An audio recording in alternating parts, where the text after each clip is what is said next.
We're getting stuff done.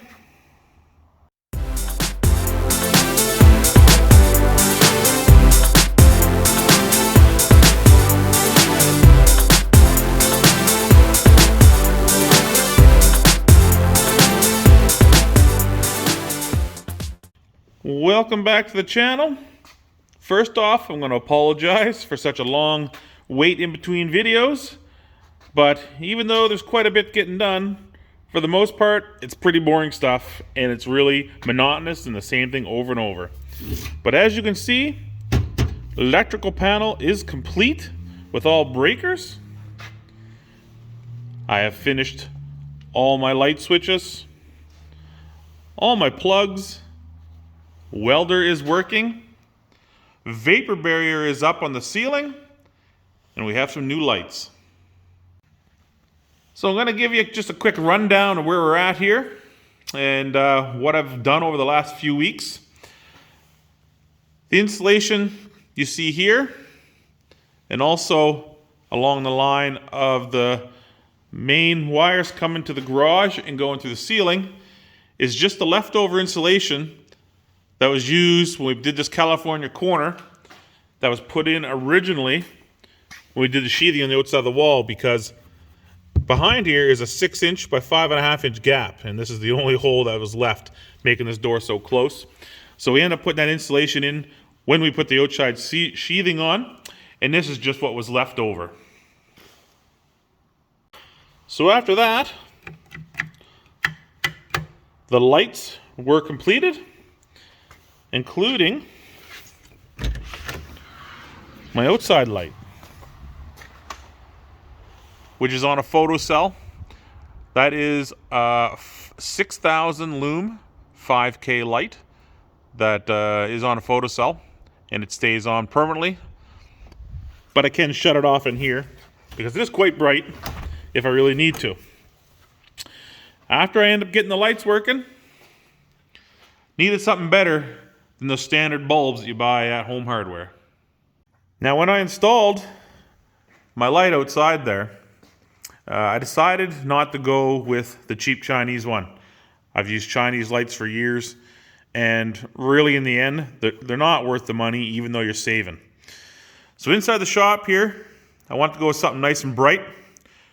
These 6 bulbs are almost too bright for my liking in here. They're just borderline. They're perfect is what they are. And what I end up going with is I went with a corn light.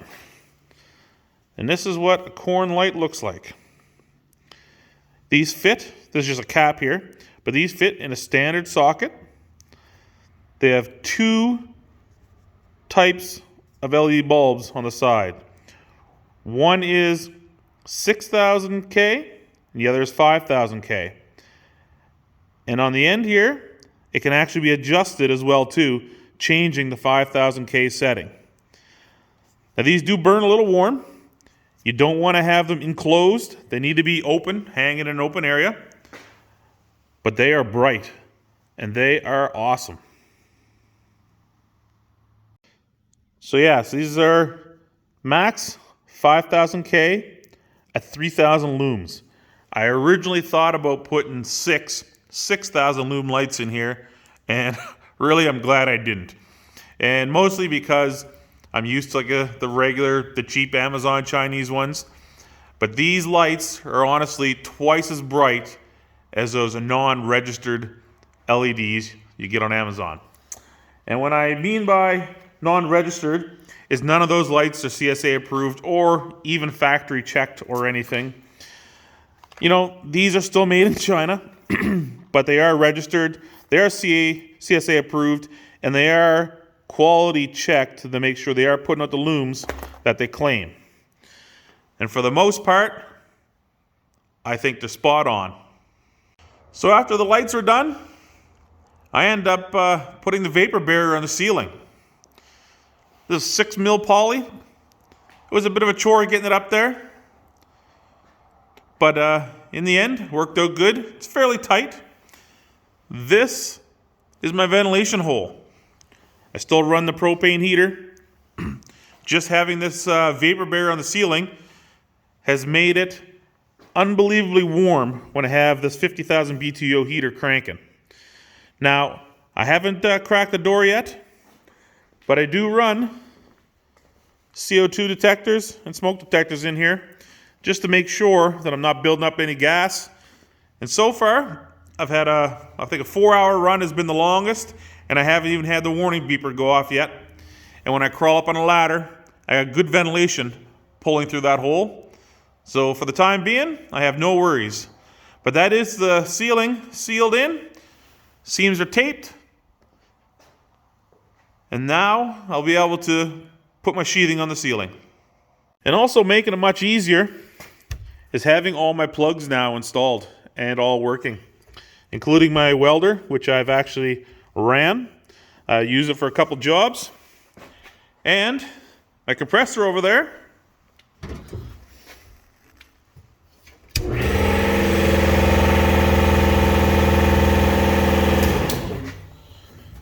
Which is awesome to have.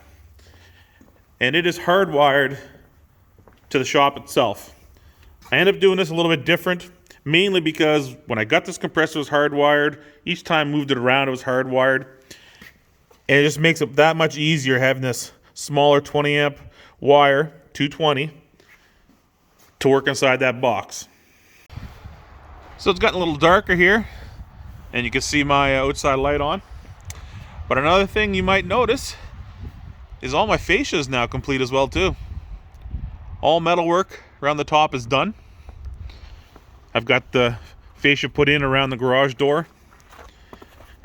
And I even have my door seal installed, which worked out perfect and is nice and tight all the way around. The only spot I have is right at the very corners here. There's a little breeze, actually more than a little. It's enough that I don't have to have the door cranked when the heater's going, but it is pulling through the edge.